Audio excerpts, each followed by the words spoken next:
दोपहर के 3 बजे हैं। अस्सलाम वालेकुम। ये रेडियो पाकिस्तान है। शहरियार अहमद से खबरें सुनिए। अहम खबरों का खुलासा। वज़ीर-ए-आज़म ने आइंदा माली साल के बजट में आम आदमी को रिलीफ देने के लिए तमाम मुमकिन इक़दाम करने की हिदायत की है। पाकिस्तान और यूरोपीय यूनियन ने मुख्तलिफ शोबों में बाहमी ताल्लुकात को फ़रोग़ देने के अज़्म का इआदा किया है। वज़ीर इत्तलाआत ने कहा है कि हुकूमत आज़ादी सहाफ़त पर यकीन रखती है और ज़राए इब्लाग़ की आज़ादी की दर्जाबंदी में पाकिस्तान की 7 दर्जे बेहतरी इस हकीकत का सबूत है।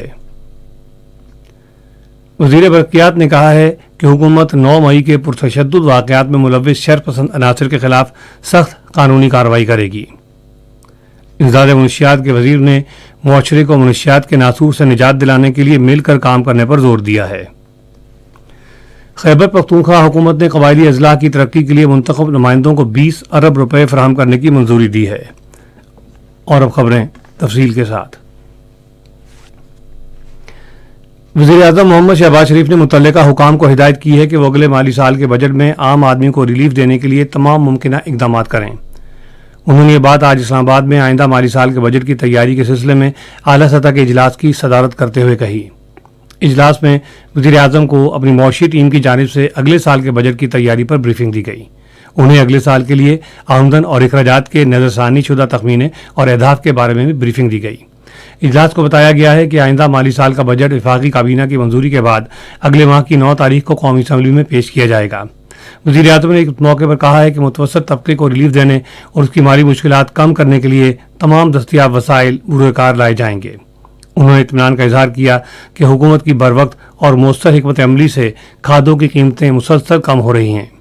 शहबाज शरीफ ने कहा कि गुज़श्ता 2 माह के दौरान कई बरसों के बाद करंट अकाउंट सरप्लस हासिल किया गया और मुल्की मईशत मस्बत अशारियों की जानिब बढ़ रही है।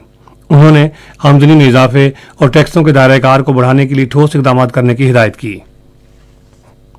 वज़ीर-ए-आज़म ने मुतल्लिका हुकाम को हिदायत की है कि वो पेंशन इस्लाहात को जल्द हतमी शक्ल दें और पेंशनर्स की बहबूद को यकीनी बनाते हुए मौसर तरीक़ाकार इख्तियार करके पेंशन फंड्स कायम करें ताकि मुल्की खजाने पर बोझ कम हो सके।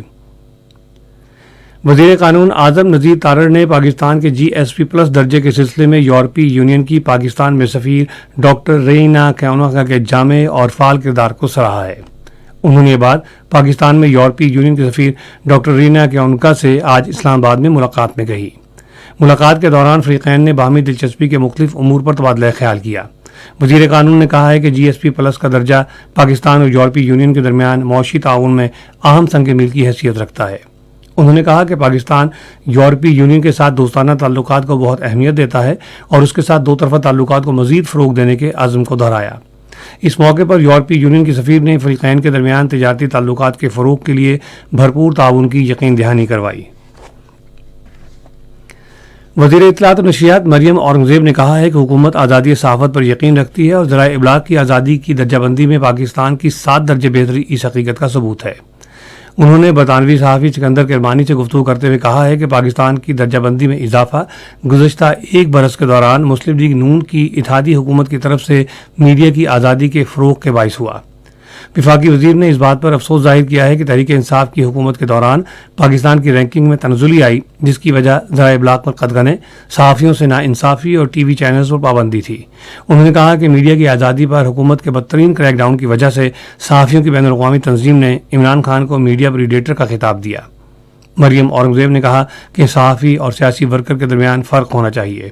उन्होंने कहा कि जो शख्स सहाफ़त के लिबादे में तशद्दुद और नफ़रत को हवा दे उसको आज़ादी सहाफ़त पर यकीन रखने वालों में शामिल नहीं किया जा सकता। वफाकी वज़ीर ने कहा कि इमरान रियाज सहाफ़ी नहीं है बल्कि एक सियासी जमात का तर्जुमान है और उसके खिलाफ अदालतों में केसेस चल रहे हैं।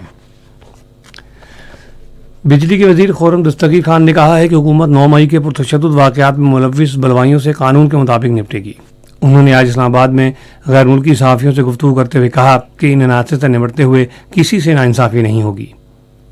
उन्होंने कहा है कि जिन शरपसंदों ने शहरी इदारों और तनसीबात पर हमले किए उनके खिलाफ इंसदाद दहशतगर्दी एक्ट 1997 और ताजीरत पाकिस्तान के तहत कार्रवाई होगी, जबकि फ़ौजी तनसीबात को निशाना बनाने वालों के खिलाफ आर्मी एक्ट 1952 के तहत कार्रवाई होगी।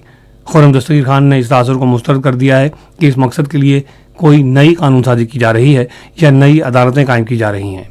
انہوں نے کہا کہ حکومت نے عوام کے بنیادی حقوق کے تحفظ کا تہیہ کر رکھا ہے۔ ان کا کہنا تھا کہ کسی سیاسی جماعت نے قومی اداروں، ایمبولینسز، اسکولوں اور دفاعی تنصیبات کو کبھی آگ نہیں لگائی۔ بجلی کے وزیر نے کہا کہ پرامن احتجاج سب کا حق ہے، تاہم سیاسی اختلاف کا اظہار جلاؤ گھیراؤ یا تشدد کے ذریعے نہیں کیا جا سکتا۔ انہوں نے کہا کہ موجودہ وفاقی حکومت میں شامل تمام سیاسی جماعتوں نے جولائی 2018 کے انتخابات میں 2/3 سے زیادہ ووٹ حاصل کیے اور واضح اکثریت سے تمام صوبوں کی نمائندگی کر رہی ہیں۔ انہوں نے کہا کہ حکومت کی آئینی مدت اگست کے وسط میں ختم ہوگی اور آئندہ انتخابات شیڈول کے مطابق خضاع میں ہوں گے۔ یہ خبریں آپ ریڈیو پاکستان سے سن رہے ہیں۔ امداد منشیات کے وزیر نوابزادہ شاہزین بگٹی نے وزیر اعلیٰ سندھ سید مراد علی شاہ کے ہمراہ آج کراچی کے علاقے منگو پیر میں نشے کے عادی افراد کی بحالی اور علاج کے بے نظیر شہید ماڈل مرکز کا افتتاح کیا۔ ریڈیو پاکستان کے کراچی کے نمائندے الطاف پیرزادوں کے مطابق اس مرکز کے افتتاح سے صوبے میں نشے کے عادی افراد کے علاج کی صلاحیت میں اضافہ ہوگا۔ نوابزادہ شاہزین بگٹی نے تقریب سے خطاب کرتے ہوئے معاشرے سے منشیات کے ناسور کے خاتمے کے لیے مل کر کام کرنے کی ضرورت پر زور دیا ہے۔ سندھ کے وزیر اعلیٰ سید مراد علی شاہ نے پاکستان کو منشیات سے پاک کرنے کا عزم ظاہر کیا۔ خیبر پختونخوا کے گورنر حاجی غلام علی نے کہا ہے کہ حکومت نے قبائلی اضلاع کی ترقی کے لیے منتخب نمائندوں کو 20 ارب روپے کی رقم فراہم کرنے کا فیصلہ کیا ہے۔ انہوں نے آج پشاور میں صحافیوں سے گفتگو کرتے ہوئے کہا کہ یہ فیصلہ وزیر اعظم کے زیر صدارت قبائلی اضلاع کی ترقی کے حوالے سے رہبر کمیٹی کے اجلاس میں کیا گیا۔ ایک اور سوال کے جواب میں انہوں نے کہا کہ 9 اور 10 مئی کے واقعات میں ملوث تمام افراد کو کیفر کردار تک پہنچایا جائے گا۔ اس سے پہلے گورنر نے 11 بسوں کی چابیاں پشاور کے سرکاری کالجز کے سربراہوں کے حوالے کی۔ ٹرانسپورٹ کے شعبے کو یہ بسیں جاپانی حکومت کی جانب سے فراہم کی گئی ہیں۔ مقبوضہ کشمیر میں گروپ 20 کے اجلاس کے خلاف امریکہ میں مقیم کشمیریوں کی بڑی تعداد نے اقوام متحدہ کے ہیڈ کوارٹرز کے سامنے مظاہرہ کیا۔ مظاہرین نے اقوام متحدہ کے سیکرٹری جنرل کے دفتر میں ایک یادداشت جمع کرائی جس میں کشمیریوں کو حق خود ارادیت دینے اور انسانی حقوق کے لیے کام کرنے والے کارکنوں اور سیاسی قیدیوں کی فوری رہائی کا مطالبہ کیا گیا ہے۔ ورلڈ کشمیر اویئرنیس فورم کے سیکرٹری جنرل ڈاکٹر غلام نبی فائی نے مظاہرین سے خطاب کرتے ہوئے کہا ہے کہ سری نگر میں گروپ 20 ممالک کا اجلاس اقوام متحدہ کی 16 سے زائد قراردادوں کی خلاف ورزی ہے۔ انہوں نے کہا کہ کشمیر میں گروپ 20 کے اجلاس کے ذریعے بھارت بین الاقوامی قوانین اور اقوام متحدہ کی قراردادوں کی خلاف ورزی کرتے ہوئے ان ممالک سے کشمیر کے الحاق کے اپنے غیر قانونی فیصلے کی تائید چاہتا ہے۔ انہوں نے گروپ 20 ممالک سے اپیل کی کہ وہ اقوام متحدہ کے خصوصی نمائندے کی تنبیہ پر توجہ دیں جس کے مطابق بھارت خطے میں فوجی قبضے کے باوجود حالات معمول کے مطابق ہونے کا تاثر دینے کی کوشش کر رہا ہے۔ ہریانہ کے شہر مہدیہ میں آج ایک سیکنڈری اسکول میں آتش زدگی سے کم از کم 19 بچے ہلاک ہو گئے ہیں۔ آگ آدھی رات کے بعد لگی۔ ریڈیو پاکستان آج دوپہر 4:05 پر اپنے قومی نشریاتی رابطے پر سالندہ نواز منیر سرحدی کی برسی کے موقع پر ایک خصوصی فیچر پروگرام نشر کرے گا۔ موسم محکمہ موسمیات کی پیشگوئی کے مطابق آئندہ 12 گھنٹوں کے دوران پنجاب، خطہ پوٹھوہار، خیبر پختونخوا، بالائی سندھ، شمال مشرقی بلوچستان، کشمیر اور گلگت بلتستان میں گرد آلود ہوائیں چلنے اور گرج چمک کے ساتھ بارش کا امکان ہے۔ ملک کے باقی حصوں میں موسم گرم اور خشک رہے گا۔ آج ریکارڈ کیا گیا بعض شہروں کا درجہ حرارت: اسلام آباد 34 ڈگری سینٹی گریڈ، لاہور 41، پشاور اور کراچی 35، کوئٹہ 30، گلگت 25، مظفر آباد 26، مری 21، سری نگر 23، جموں 40 اور لیہ 12 ڈگری سینٹی گریڈ رہا۔ خاص خبروں کا خلاصہ ایک بار پھر سن لیجیے۔ وزیر اعظم نے آئندہ مالی سال کے بجٹ میں عام آدمی کو ریلیف دینے کے لیے تمام ممکنہ اقدامات کرنے کی ہدایت کی ہے۔ پاکستان اور یورپی یونین نے مختلف شعبوں میں باہمی تعلقات کو فروغ دینے کے عزم کا اعادہ کیا ہے۔ وزیر اطلاعات نے کہا ہے کہ حکومت آزادی صحافت پر یقین رکھتی ہے اور ذرائع ابلاغ کی آزادی کی درجہ بندی میں پاکستان کی 7 درجے بہتری اس حقیقت کا ثبوت ہے۔ وزیر برقیات نے کہا ہے کہ حکومت 9 مئی کے پرتشدد واقعات میں ملوث شر پسند عناصر کے خلاف سخت قانونی کارروائی کرے گی۔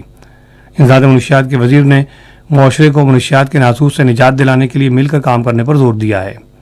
خیبر پختونخوا حکومت نے قبائلی اضلاع کی ترقی کے لیے منتخب نمائندوں کو 20 ارب روپے فراہم کرنے کی منظوری دی ہے۔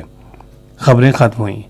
مزید خبروں اور تجزیے کے لیے آئیے ہماری ویب سائٹ پر، پتہ ہے radio.gov.pk اور فیس بک کے link radio Pakistan news official پر براہ راست ویڈیو سٹریمنگ بھی ملاحظہ کیجیے۔